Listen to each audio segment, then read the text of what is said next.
Olá, gente! Faz um tempo, né, que a gente não se encontra. A gente preparou um boletim bem especial para vocês do boletim Aptar e Coronavírus.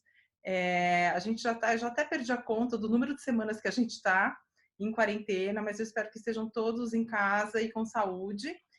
Eu sou Lilian Yang, editora da revista Aptar, que traz para vocês esse boletim.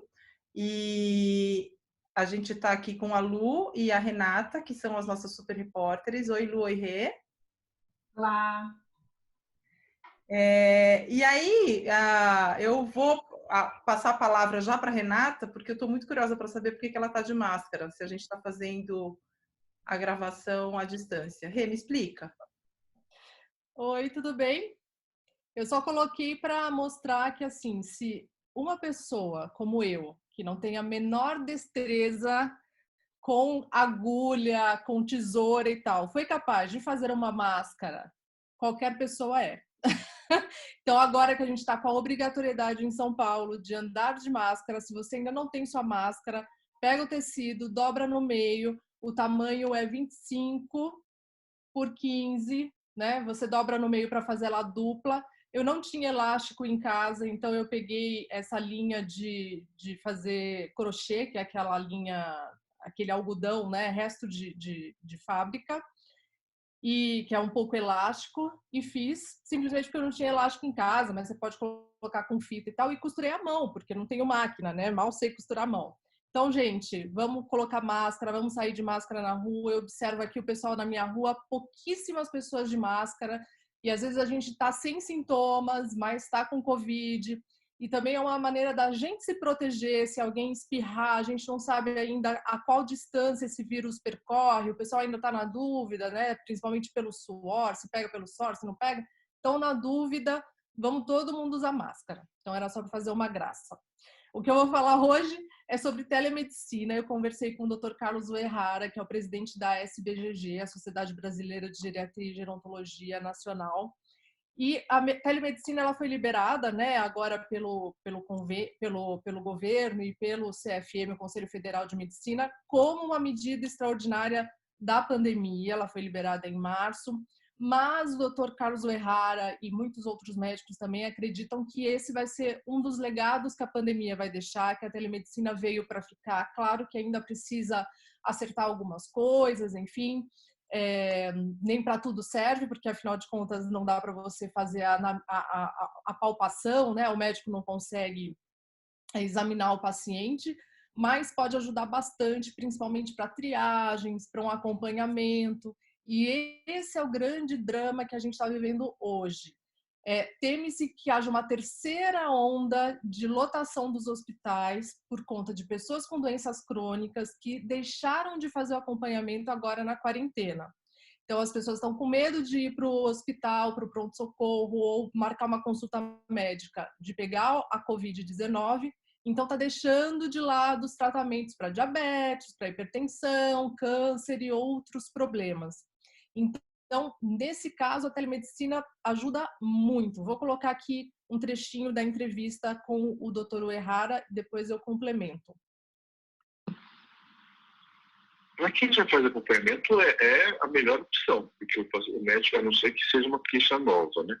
Mas o profissional já conhece, né? Não só o médico, né? Mas também especialista em gerontologia, já conhece o paciente, fazer apenas uma orientação, uma troca de receita, né? Então, quando você vai a primeira vez com o médico. O que pode ajudar é essa conversa inicial à distância, pode ser uma triagem, uma orientação para o paciente em relação ao que fazer. Não, o teu caso é para ir para um hospital. Não, o teu caso dá para a gente fazer acompanhamento, mas eu preciso fazer um exame médico, um exame físico no consultório. Então é isso. Ajuda bastante para essa primeira triagem, né? De falar, olha, eu estou com tais sintomas, e aí o médico pode falar, isso pode ser tal coisa, vá para o hospital, ou não, vamos marcar lá no consultório, você vai e eu te examino. ou para esse acompanhamento. Olha, doutor, preciso de medicamento, meu medicamento está acabando da hipertensão, e aí você conversa com o seu médico que você já conheça, porque se não for um médico que te acompanhe, realmente só vai servir para essa triagem, né? Estou com tais e tais sintomas, e ele te orientar um pouco do que você pode fazer. A teleconsulta, então, não vai substituir esse exame físico, mas ajuda no acompanhamento ou para essa triagem. O Dr. Carlos Uehara salientou alguns pontos que eu acho bem importantes. Não é legal fazer uma consulta por telefone, sem o médico olhar o paciente e sem o paciente ter certeza que está falando com o médico. Por uma questão de segurança de dados, você tem que ter certeza que você está falando com o seu paciente, e o paciente tem que ter certeza que está falando com o médico. E também porque o Dr. Carlos falou que o olho no olho, mesmo com essa barreira digital, ainda faz muita diferença para você saber da dor, para você, enfim, conversar sobre os sintomas, né? A outra coisa importante é alguns convênios estão cobrindo as consultas via telemedicina, então pode ser tanto por qualquer ferramenta tecnológica, essas que a gente usa no dia a dia, né, de imagem, como essa que a gente está usando, ou até o WhatsApp. Mas tem alguns médicos que já vinham se preparando, então tem ferramentas específicas também para médicos. Mas o importante para o paciente, né, é ficar atento a isso. Tem que ter imagem. Então, você vai ver seu médico. E se prepara para a consulta do mesmo jeito. Traz a lista de medicamentos para você poder conversar, fica num ambiente silencioso, né, para não ser interrompida a consulta, porque é um período de consulta e você está pagando por ele, seja via convênio, seja particular.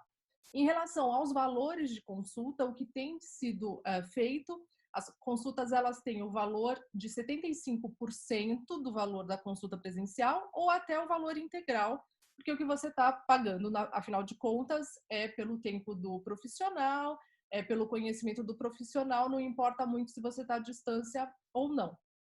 Então, isso é bastante importante, você prestar atenção nesses detalhes. E é isso. Então, se você precisa de uma consulta virtual, consulte o seu convênio, alguns convênios já têm disponibilizado, ou procure o seu próprio médico, que já faz esse acompanhamento, mas não deixe de fazer o acompanhamento de doenças crônicas. Senão a gente vai ter também um outro problema mais para frente. Você pode estar com medo da Covid, mas também tem outras complicações aí dessas doenças que podem trazer muitos problemas ali na frente. Então, não deixe de acompanhar. Lu, agora eu passo para você. Bom, muito obrigada, Rê. Então, a minha pauta, que eu trago aqui de notícias para esse boletim, tem a ver com isso que você conversou, que na verdade a gente tem falado muito de doença, né? Esse tema tem ficado presente aí, e consequentemente também a gente tem falado muito e se deparado muito com o tema da morte, que é um tema que ainda é envolvido em muito tabu e a gente não lida, em geral, bem com ele. E essa é uma bandeira, lidar bem com essa questão da morte, da finitude, é um tema que o Tom Almeida, que é fundador do movimento Infinito, lida com isso há bastante tempo já. Ele vem com essa bandeira de que é preciso conversar sobre isso, a gente precisa aprender a lidar melhor, a trabalhar melhor com esse tema, a entender melhor com esse tema, a entender os medos que nós temos para falar ou para lidar com esse tema, porque, afinal de contas, isso vai fazer com que a gente lide com essa ocorrência na nossa vida de uma maneira melhor, né? Dentro do possível. E o Tom estava com esse movimento infinito já há bastante tempo, abrindo essas conversas, né? Sobre viver e morrer, né? E ele realizava encontros presenciais, uma série de eventos de diferentes modelos presenciais. Com a questão do distanciamento social, ele percebeu que era preciso, mais do que, né, nunca, um momento para que essas conversas acontecessem, exatamente porque a gente está muito nesse tema recorrente. E ele realizou, então, ele começou a transformar esses encontros em encontros virtuais de diversos modelos. E eu conversei com ele, então, e perguntei por que é importante essa temática e por que ele se dedicou a esse trabalho nesse momento. Vamos ouvir? Hoje, a finitude e a impermanência estão escancaradas na nossa vida. Não tem por onde fugir. Esse tema está totalmente repleto e ocupando todos os espaços. E que eu tenho percebido nos encontros que a gente promove, que tem promovido para o Sarau Infinito, é um espaço onde as pessoas se sentem, onde existe uma permissão das pessoas colocarem e falarem sobre todos os sentimentos que estão emergindo, sobre todo esse medo, sobre a finitude, sobre a morte, sobre as dúvidas, sobre a falta de clareza do que vem pela frente, sobre não ter controle de mais nada. Então é um espaço que é super amoroso, onde as pessoas se sentem conectados, se sentem presentes, se sentem parte de uma comunidade mesmo. Então, nessas 4 semanas de encontro, a gente já teve em torno de 2.500 inscritos de pessoas que estão ali presentes e sedentos por ouvir e compartilhar o que eles estão sentindo. Então, acho que tem uma mudança muito importante aí, das pessoas estarem mais abertas para olhar para todos os sentimentos que estão emergindo com essa consciência da finitude, que agora está bem escancarada na nossa vida. Outro ponto que eu conversei com o Tom, né, que o Tom fez questão de trazer, é que o outro efeito, esse bastante drástico da pandemia, é que as pessoas estão impossibilitadas de viver plenamente o luto frente à perda de uma pessoa, de um ente querido nesse momento. Na verdade, a gente está vendo que mesmo pessoas que estão falecendo, não tendo diagnóstico de Covid, pelo receio e pela questão do distanciamento social, os velórios e os enterros estão limitadíssimos, o número de pessoas que podem comparecer, e até a gente sabe, é um risco mesmo para a pessoa se deslocar até lá, por tudo isso que está sendo colocado. O tempo dessas coisas também estão muito reduzidas, então o tempo que se dedicava para o velório, o tempo para o enterro. Então, esses são rituais importantes. O Tom ressalta isso, ele que trabalha com essa temática há bastante tempo. E ele, então, desenvolveu um manual, um guia para a gente conseguir realizar esses rituais de forma à distância, né? A ideia não é substituir, mas ter uma opção nesse momento. Então, no site, né, do Movimento Infinito, vai estar a descrição aqui embaixo do vídeo, né, com os links, é possível ter acesso a um pequeno passo a passo, né? Ele está detalhado, é um passo a passo que diz como é que você pode organizar um ritual, né, de celebração, um ritual de luto para alguém que você tenha perdido nesse momento, para não deixar isso em branco, isso não acontecer. E aí eu perguntei para o Tom, então, por que é importante realizar, né? Se não está tão difícil, não dá, as pessoas estão conscientes de que existe essa limitação mesmo, mas por que continua sendo importante algum tipo de ritual para passar por esse momento e marcar essa perda? E ele nos conta por quê. Vamos ouvir? Os rituais de despedida, eles são muito simbólicos, eles são muito importantes. E a falta deles, que é o que está acontecendo nesse momento, pode impactar profundamente a vida das pessoas que seguem vivendo. Esses rituais, eles representam um momento de concretude, de materialização da morte aos olhos de quem fica.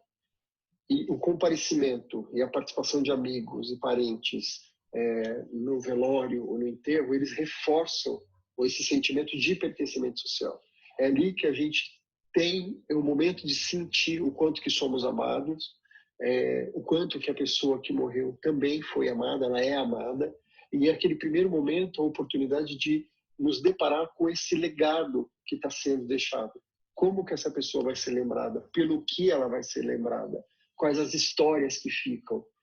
E tudo isso é uma forma de ajudar a pessoa a elaborar o luto, é uma forma de ajudar a pessoa a organizar todos esses sentimentos.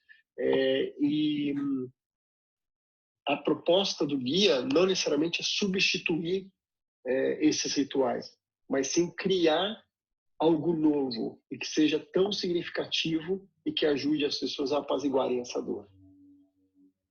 E o que ele comenta, que eu achei bastante interessante, é que provavelmente, como a Renata falou, a telemedicina vai ser um legado da pandemia, esse tipo de ritual ele também pode virar um legado, porque mesmo em tempos em que é possível realizar o velório, o enterro das formas tradicionais, muitas vezes fica difícil para pessoas distantes participarem, né?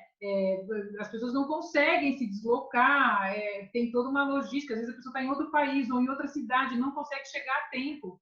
E isso sempre deixou mesmo uma ausência, né? Uma falta de participação.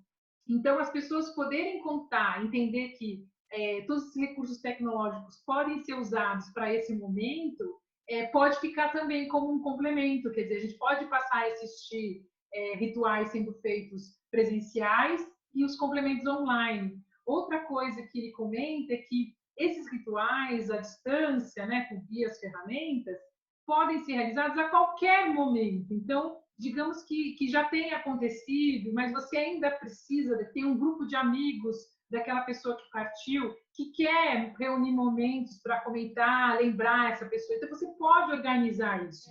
É possível criar aí, como ele diz, um momento para você respeitar o legado que aquela pessoa deixou, compartilhar as histórias, as lembranças, as vivências, e isso se tornar um momento de mostrar amor e se sentir amado, né? E deixar com que aquela pessoa que passa pela nossa vida com essa lembrança. Então é isso, e aí eu queria então pedir para a Lili contar o que ela trouxe aqui para o boletim. Obrigada, Lu. Bom, a minha pauta desse boletim é sobre o isolamento pós-alta. O que seria isso?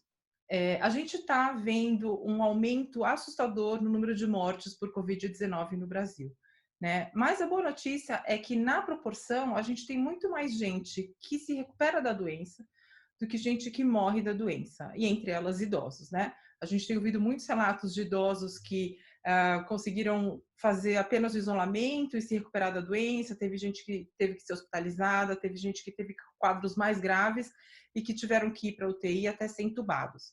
E vários desses casos evoluíram bem e as pessoas puderam ir para casa e retomar a vida normal.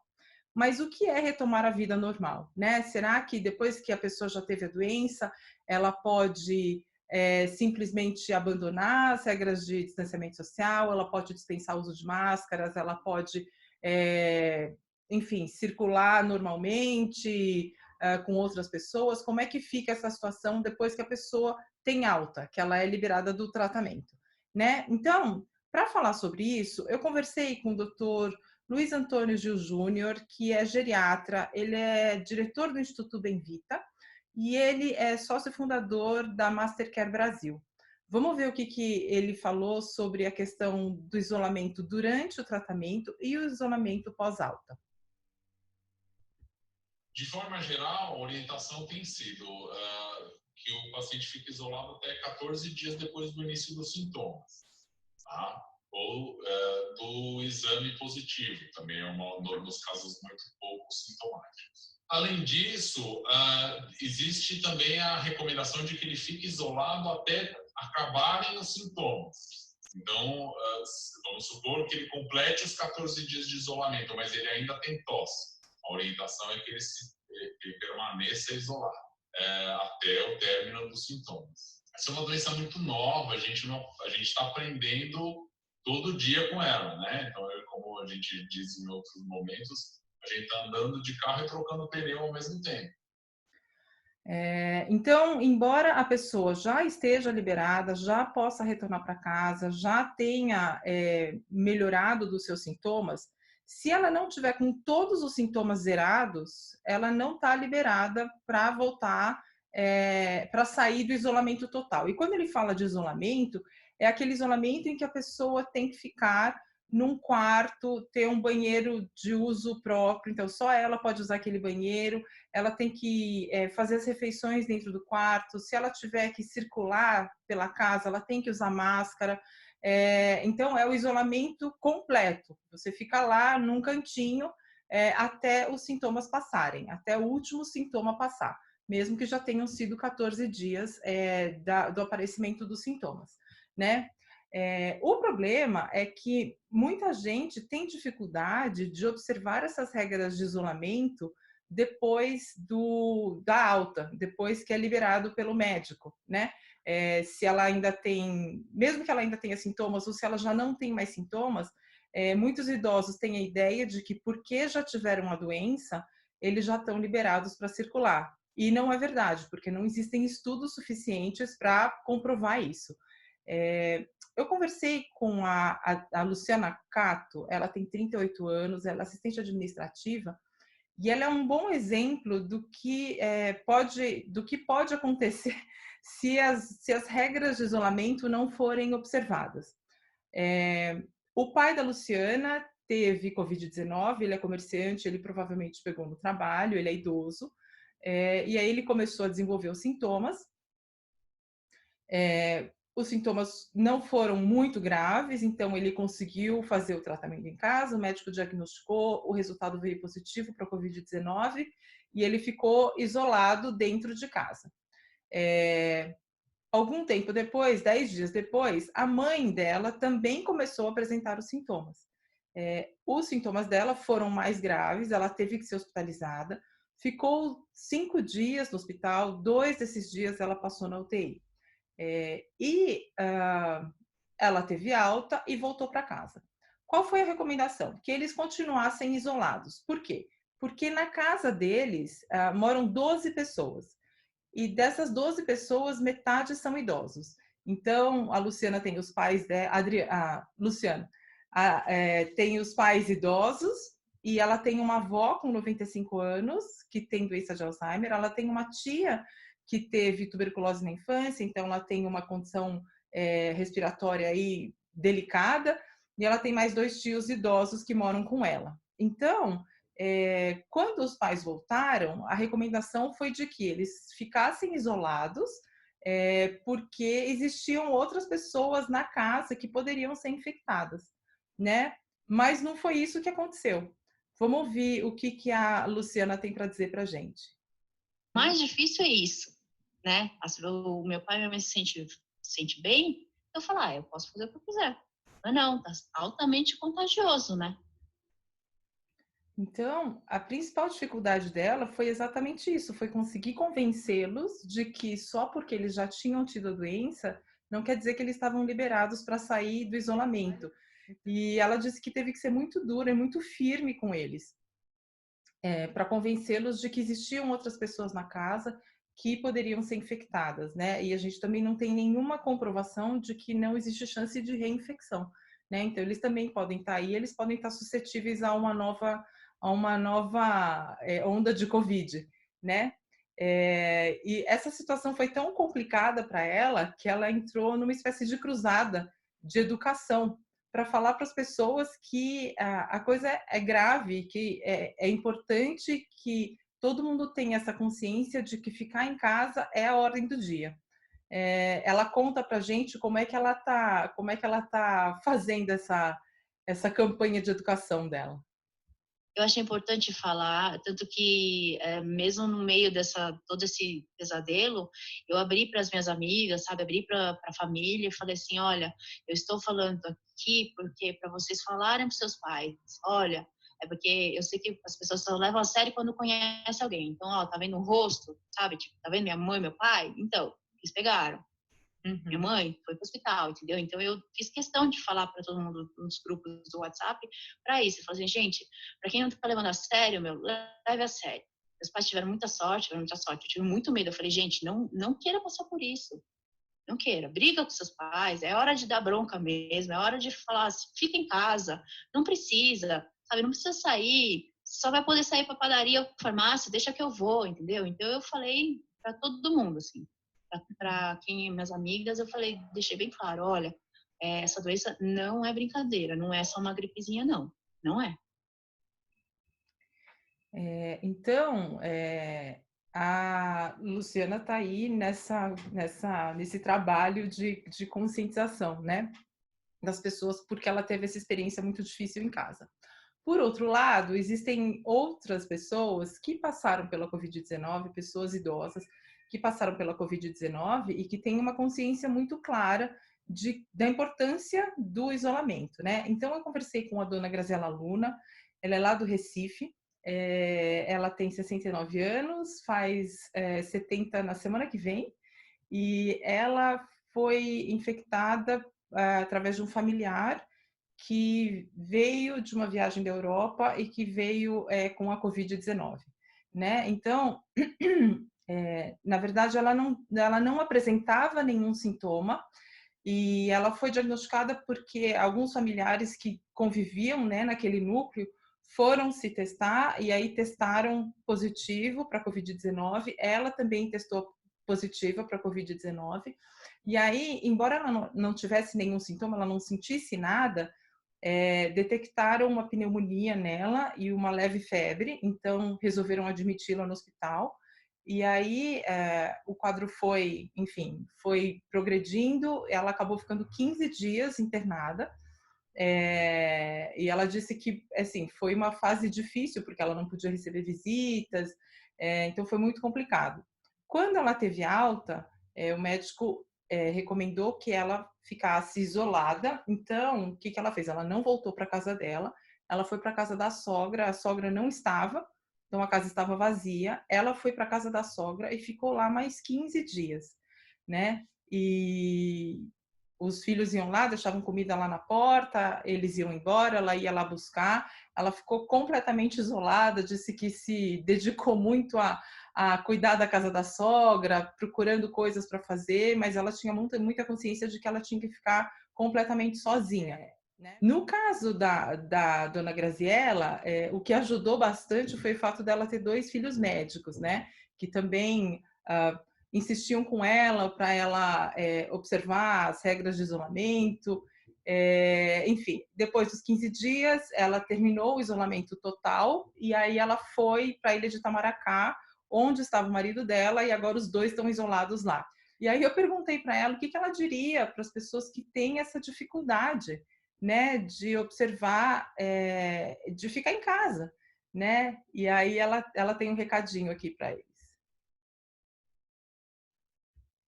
Eu diria que essas pessoas que obedeçam às pessoas que estão nessa correria, e esses médicos que estão querendo ajudar, e que eles procurem se ocupar de alguma outra forma, porque todo mundo, quando quer se ocupar, arranja um jeito de se ocupar. O problema do idoso é que o idoso é muito ansioso. O idoso precisa de ter uma meta, precisa de ter uma ocupação, precisa ter uma distração, que ele tem que achar dentro da casa dele. Não pode ser obrigado a ser na rua. Né? Tem as pessoas que vivem do comércio que tem que sair. Mas as pessoas que não vivem do comércio, estão na casa de um, na casa de outro. Eu acho que agora é o momento da gente parar um pouco e obedecer um pouco para poder nos ajudar. Já que a gente não pode fazer muita coisa, pelo menos a gente colabora e não atrapalhar também. Porque quanto mais pessoas adoecerem, mais problemas a gente vai ter.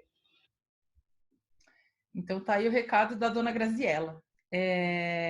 Então, é interessante a gente ver que mesmo as pessoas que já tiveram a Covid-19 ainda têm uma dificuldade de se manter isolado, de entender a importância do isolamento. Mas a gente tem exemplos como o da dona Graziela, que entendeu perfeitamente, que está aí cumprindo todas as regrinhas.